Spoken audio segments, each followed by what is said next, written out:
Se você é um investidor, sabe muito bem que nem sempre tudo anda de acordo com o esperado. Às vezes acontecem certas crises e certas pessoas gostam de falar que elas são catastróficas, como profetas do apocalipse. Meu nome é Ricardo, eu faço parte da Lariat e hoje nós vamos falar um pouquinho sobre como anda uma possível crise um pouco à frente no mercado de tecnologia. Além disso, existe realmente uma evidência de nova fraude na Bolsa Brasileira? E para a gente amenizar um pouquinho a situação, vamos falar também de coisa boa, uma regra nova no mercado de ativos no Brasil que pode ajudar os investidores. Tudo isso no vídeo de hoje.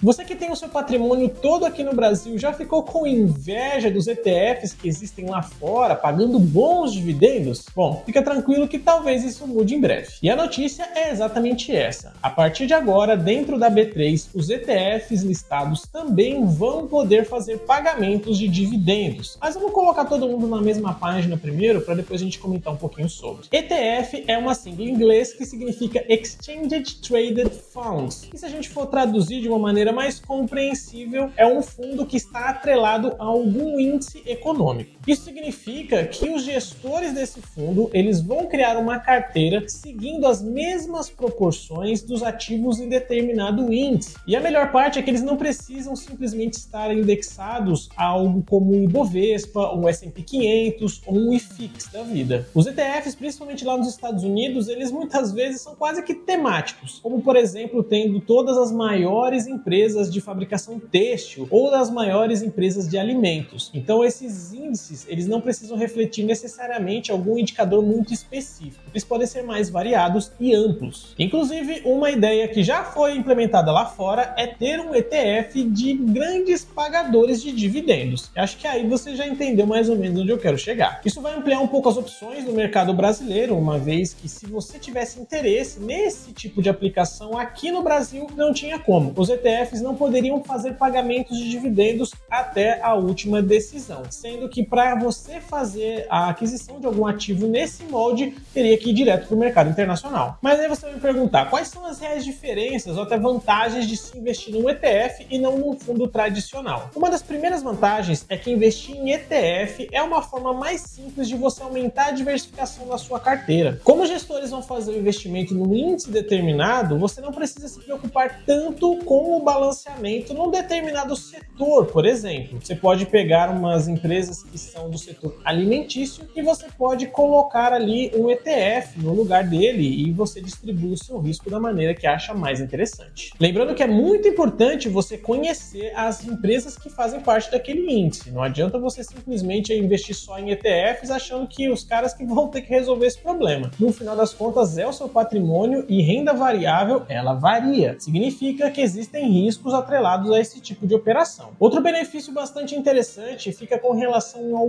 custo de administração desses fundos. Como os gestores eles têm que fazer a sua administração de acordo com aquele índice que foi determinado, ou seja, eles não podem ficar fazendo uma gestão ativa de todos os componentes daquela carteira, acaba que o serviço fica um pouco mais simples e mais fácil. Com isso, eles acabam cobrando bem menos as taxas de administração dos ETFs. Vale aqui lembrar que quando a gente está falando de uma regra nova, os ETFs que já compõem hoje a Bolsa Brasileira ainda não estão vinculados a ela. Apenas aqueles que forem listados a partir de agora vão poder entrar nessa nova regência. E os ETFs vão ter que seguir algumas regras quando eles forem fazer o pagamento de dividendos, na maneira que a gente complementou aqui. A primeira delas é que eles vão ter que fazer o pagamento dos dividendos mensalmente, ou seja, eles vão ter uma certa recorrência bem interessante para aqueles que querem investir nesse tipo de ativo. Outra regra diz respeito ao pagamento de impostos. Visto que a gestão vai ter que estar sempre replicando os índices, eles vão muitas vezes ter que fazer a venda desses ativos para deixar na mesma proporção que eles estão determinados a deixar. Como essas operações podem ter lucro,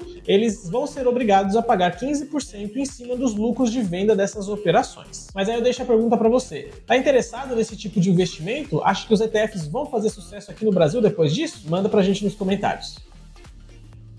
Microsoft, Apple, Alphabet e Amazon. Todas essas empresas estão em declínio na sua lucratividade. Seria esse o início de uma grande crise no mercado de tecnologia? Pois é, todas as empresas que eu listei aqui tiveram menos lucro se nós compararmos os períodos mais recentes com o do ano passado. Mas é claro que cada uma dessas empresas está num lugar um pouco diferente. Então a gente vai comentar um pouco sobre cada uma delas até para a gente entender o cenário como um todo. Começando pela Microsoft, uma empresa que não precisa de apresentação para ninguém aqui, ela registrou um lucro líquido no último trimestre de 16,43 bilhões de dólares. Parece um resultado bastante expressivo quando a gente olha, porque ele é mesmo, esse já é o resultado líquido, ou seja, o que fica na última linha da empresa, mas se nós compararmos ao ano passado, nós no mesmo período tivemos 18,77 bilhões de lucro líquido para a empresa. Mas apesar disso, a empresa ainda está performando bem, eles tiveram um retorno por ação de 2,32 dólares, enquanto o esperado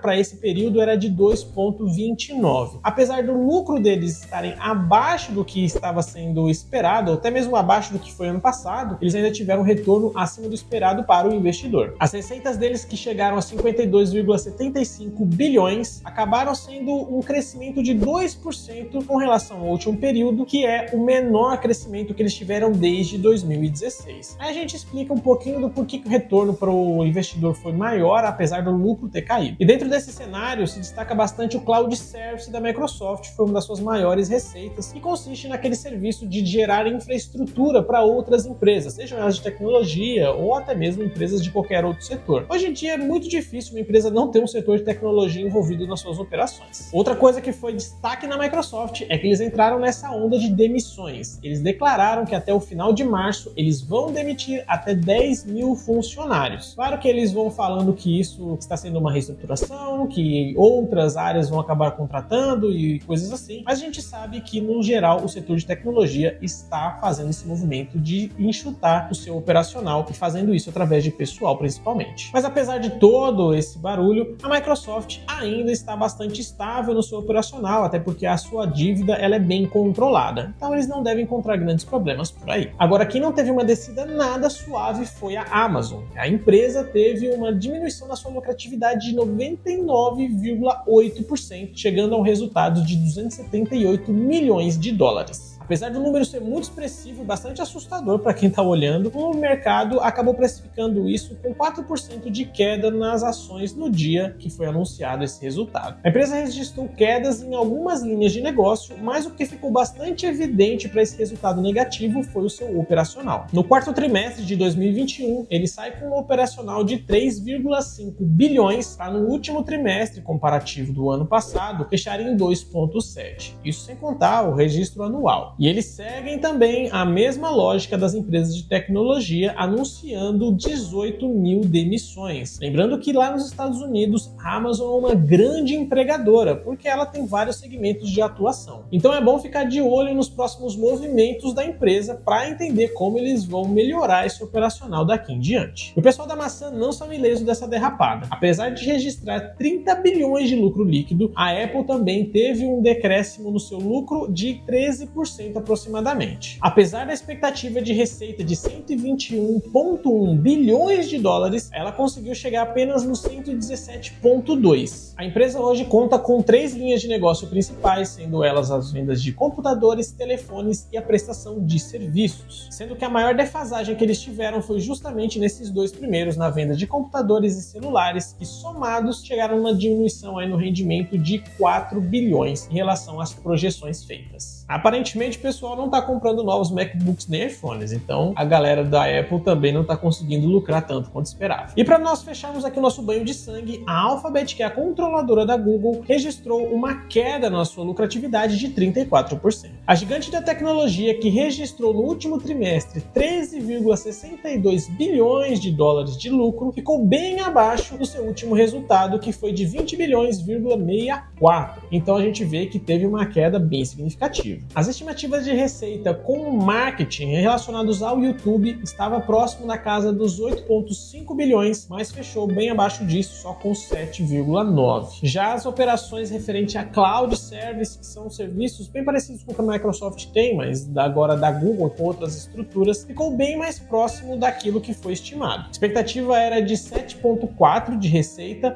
mas eles conseguiram 7,3, então não foi o grande diferencial. Mas ainda assim, o operacional da Google não está tão legal e por isso eles estão tendo um resultado inferior com relação a anos passados. E aí você está perguntando, mas o que está acontecendo? Todas as empresas de tecnologia estão passando por vários sufocos. O que isso tem para nos dizer? Bom, a gente tem que entender um pouco o cenário completo, né? Não dá para a gente tirar conclusões só com base nessas empresas e também cada uma delas tem as suas especificidades. Mas em linhas gerais, eles têm duas causas onde isso vai impactar direto na operação deles. Uma delas sendo as grandes empresas. Grandes empresas são contratantes de serviços de tecnologia, principalmente terceirizados, para que eles acabem abatendo isso dos custos. É muito mais difícil manter uma infraestrutura interna do que parece. Outra questão que afeta eles diretamente é o poder de compra da população, uma vez que muitos dos seus produtos ou até serviços estão relacionados à cobiça ou a alguma coisa mais supérflua. Não é um bem diretamente de uso do dia a dia que seja tão impactante como comida ou vestuário, por exemplo. Com o mundo em crise, as pessoas acabam postergando um pouco a troca dos seus telefones ou até deixam de lado aquele lançamento do jogo que te interessava. Isso impacta diretamente a Apple e a Microsoft pela sua parte de game, por exemplo. Assim como empresas de tecnologia mesmo diminuindo o seu operacional e enxutando o seu quadro de funcionários, vai fazer com que a infraestrutura necessária para rodar os seus sistemas fique um pouco menor, impactando empresas como a própria Google e também a Microsoft. E pelo lado de outras empresas que agora estão tendo o seu operacional cada vez mais reduzido e tendo que segurar um pouco por conta do aumento da taxa de juros, os empréstimos que eles estão fazendo, eles podem ver o marketing como um custo alto, o que impacta de novo a Google nesse processo. E apesar de vários profetas do apocalipse estarem falando sobre uma crise geral, que todo o mercado pode derreter em pouco tempo e que isso é só o início de uma grande recessão, eu ainda acredito que nós podemos ter um pouco de otimismo com relação ao que está acontecendo. Eu não vejo isso como um sinal de total desespero, como o Michael Burry deixou a entender no seu Twitter. Ele geralmente faz algumas declarações enigmáticas, claro que até mesmo por conta de legislação, mas muitas pessoas levam em conta o que ele diz, porque ele foi uma das poucas pessoas que acertou a crise lá de 2008, quando teve a famosa crise imobiliária nos Estados Unidos. Mas como a maioria das crises, nós vamos conseguir enxergar ela completamente somente em retrospecto e não no momento atual. Então, o meu conselho é o de sempre. Continue formando a sua carteira de ativos sólidos que você acredita e também que exista um plano de negócio atrás dessas empresas, porque isso é o que vai garantir o longo prazo. Mas e você, tá preocupado com o mercado de tecnologia? Manda pra gente aqui nos comentários que eu quero a sua opinião.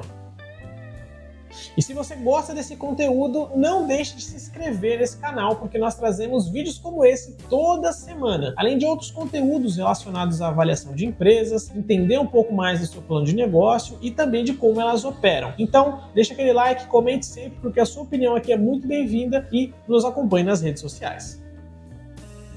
Será que agora nós vamos ter uma segunda empresa com uma fraude bilionária gigantesca? Bom, segura aí porque parece que tem caroço nesse angu. A Ambev, uma empresa gigantesca no ramo de bebidas, foi acusada de ter um rombo de 30 bilhões de reais nas suas contas. Mas calma que antes de você começar a jogar papel pro alto, correr desesperado pela rua, vamos entender o que está acontecendo para saber se é tudo isso mesmo. Bom, todo esse barulho começou com uma publicação feita na revista Veja, que foi um estudo assinado pela AC Consultoria. É importante ressaltar também para a gente entender todo o contexto que esse estudo foi contratado pela Associação Brasileira da Indústria de Cerveja, ou a Serve Brasil. E aqui é importante separar duas coisas que podem ficar meio confusas. Existe a publicação que foi feita na revista e existe um estudo que foi feito pela AC Consultoria. E foi dentro da publicação da revista que existia a implicação de que esse estudo estaria acusando a Ambev. E essa acusação consistiria de que a empresa estava inflacionando os custos dos seus insumos para a produção dos seus produtos. E isso poderia ocasionar em um bônus ou bonificação fiscal por conta da produção na Zona Franca de Manaus. Então aqui a ideia é que eles estavam dizendo que tinha um custo que era superior ao real e com isso eles conseguiam mais bonificação do governo, isenção de imposto ou crédito de imposto para que eles pudessem usar uma precificação mais interessante para para eles. Então era essa a acusação dentro desse estudo que a revista Veja dizia que estava relacionada diretamente à Ambev. E é claro, sendo tudo isso comprovado, significaria que a Ambev teria que pagar provavelmente multas e até ter algum tipo de sanção por conta desses impostos que teriam sido sonegados, de certa forma. Mas agora vem a parte espinhosa de toda essa história. E a primeira delas é que todo esse estudo que foi feito pela AC Consultoria em nenhum momento acusa a Ambev diretamente de fazer esse tipo de operação. Inclusive, eles mesmos vieram a público falando um pouco mais sobre os resultados do estudo que foi publicado. E a ideia é que eles estavam avaliando a indústria de bebidas frias como um todo. Então eles estavam olhando para todo esse mecanismo de como funciona os créditos relacionados à produção na Zona Franca de Manaus, e eles diziam que poderia haver esse rombo aí na indústria como um todo desses 30 bilhões. Claro que a Ambev faz parte dessa indústria e é um dos seus maiores players, mas esse furo não estaria relacionado apenas à Ambev. Na verdade, nada foi direcionado a empresa nenhuma, ele estava falando num platô mais amplo, o que significa que a empresa pode ter participação ou até mesmo não fazer participação nenhuma desse tipo de problema. Outra coisa importante a gente saber aqui é que a Serve Brasil ela é uma associação que inclui produtores menores de cerveja aqui no Brasil, o que significa que a Ambev está fora da jogada e outras empresas grandes também estão fora. Ou seja, esse estudo foi solicitado por um grupo que não estaria bem relacionado com a Ambev também. Então tem um conflito de interesses aí, mesmo que não seja direto, mas indiretamente ele existe. E é claro que a Serve Brasil não fez nada de errado, eles têm todo o direito de fazer esse tipo de avaliação, de ver como anda o mercado, solicitar esse tipo de validação. Mas não dá pra gente ignorar o fato de que é um problema real que um veículo midiático com tanta força como a própria revista Veja possa fazer uma acusação tão séria sem estar realmente fundamentado em algo concreto. Até porque mesmo que se comprovado todo esse problema e que a própria Ambev esteja relacionada com isso, ela deve estar bem longe desses 30 bilhões que estão sendo noticiados. Porque, mais uma vez, ela faz parte da indústria. Não é a única empresa que estava operando ou teria possibilidade de operar dessa maneira. E claro, quando a gente fala de bebidas frias, nós não estamos falando somente de cerveja. Refrigerantes e outros insumos também entram nessa brincadeira. Então tem players gigantescos que também podem estar relacionados com essa tal polêmica do estudo. E o mercado também tem outro motivo bem importante para estar de olho na Ambev. Na verdade, ele tem 3. E os motivos são Carlos Alberto Sicupira, Jorge Paulo Lemann e Marcel Teles. E sim, você já ouviu esses nomes em algum lugar, porque eles são acionistas majoritários também lá nas Americanas. E por eles serem acionistas gigantescos dentro da Ambev, todo mundo já ficou de orelha em pé, porque qualquer problema relacionado a esses caras podem estar já relacionando também com o que está acontecendo nas Americanas. Será que é o pessoal desse seleto grupo que estava por trás do problema que gerou os 40 bilhões de dívida? Não sabemos, mas o mercado especula. Então eu aconselho você a não perder os próximos vídeos do nosso canal, porque a gente com certeza vai trazer mais informações sobre os dois casos, tanto da Ambev quanto das Americanas, e aqui você vai ficar sabendo de tudo o que está rolando. Mas eu quero saber a sua opinião. Existe mesmo uma fraude na Ambev ou tudo isso é só intriga da oposição? E se você gosta de acompanhar as empresas da Bolsa Brasileira e quer fazer isso de uma maneira um pouco diferente, eu tenho um convite para você. Nós, Lariat, estamos fazendo um reality show que coloca as empresas da Bolsa Brasileira para participar de algumas dinâmicas e para que a gente consiga decidir qual delas fica até o final. E a ideia aqui é que você possa interagir com as dinâmicas, além de aprender um pouco sobre essas empresas durante todo o nosso reality. E se você se interessou, siga a gente nas redes sociais, porque a gente vai falar bastante sobre elas lá. Não só aqui no nosso YouTube, como também lá no Instagram, TikTok e vários outros lugares. Então segue essa dica e manda pra gente também qual é a sua empresa favorita e se ela tá no nosso reality pra gente acompanhar junto. Eu vou ficando por aqui, um abraço pra vocês e até semana que vem.